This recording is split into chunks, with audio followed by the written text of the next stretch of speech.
Time now to take a look at the international newspapers, and for that I'm joined by Katerina Vitosi. Hello, Katerina. Hello. We're starting off with reactions to the ongoing violence in the Democratic Republic of Congo. Absolutely, a very striking piece in the British newspaper The Guardian this morning. They sent reporters to the Kivu province of the Democratic Republic of Congo, and what struck the reporters there is this sort of striking aesthetic difference between the M23 rebel fighters and the government soldiers. This is something our own correspondents have spoken of in terms of you're seeing the rebels now sort of smartly dressed, well-equipped, well-organised, contrasted to government soldiers who are, according to people they've spoken to on the ground, are running amok. They say that government soldiers are stealing food from shops in this area, that they're even they're holding people up at gunpoint, raping women. Again, this is just from testimonies they've had on the ground. However, of course, with all these things, the report points out that there are people in the province who do not want to be sort of governed by the M23 rebels. They say that every child here knows that it's Rwanda who are backing these rebel fighters. Of course, that is something that Rwanda has consistently denied. So it's very interesting to see, therefore, a piece in the Rwanda New Times talking about the ongoing violence. They call this a piece of brotherly advice for the President Joseph Kabila, the President of the Democratic Republic of Congo. They say that only diplomatic talks between the government and the rebels will move this conflict forward. It also quite interestingly points out that Rwanda, this article says that they believe that the DRC should stop listening so much to international influences and UN influences, the United Nations, the US.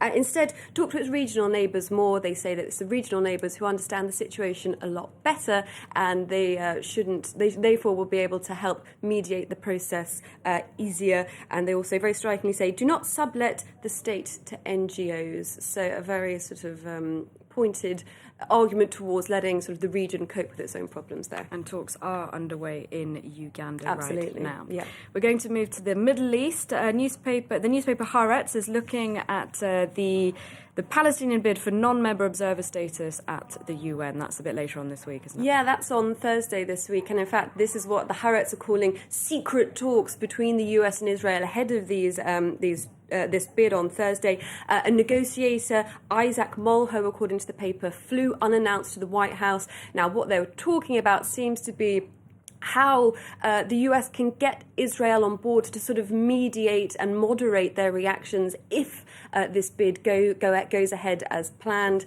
The US saying that perhaps they're going to be sort of making a softer wording of the bid by the Palestinian Authority.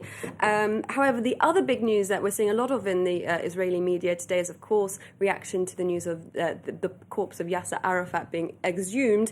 A piece in the Jerusalem Post, as you can imagine, this is an Israeli paper. It's typically quite scathing of these suspicions that he was poisoned by the Israeli state.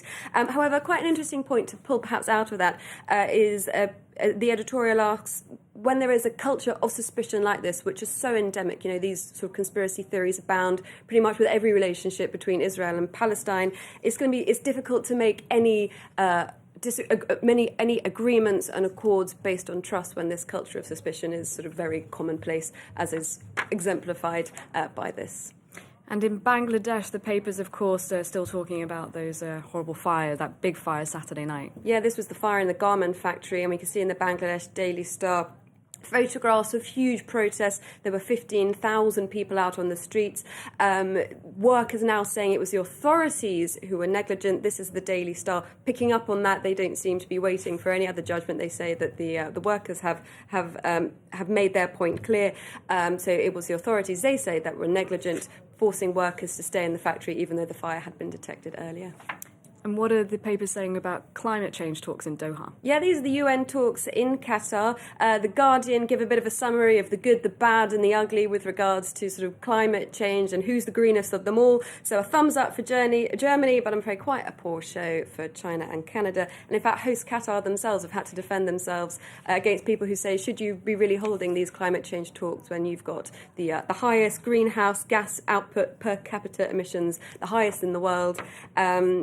Very sceptical cartoon in the International Herald Tribune as well. A climate change protester saying, the end of the world is nigh, it's coming December. One man who obviously is quite fed up with the Middle East ongoing disputes there say, do you promise? And those talks are going on for 2 weeks in Doha. Thank you very much, Katerina.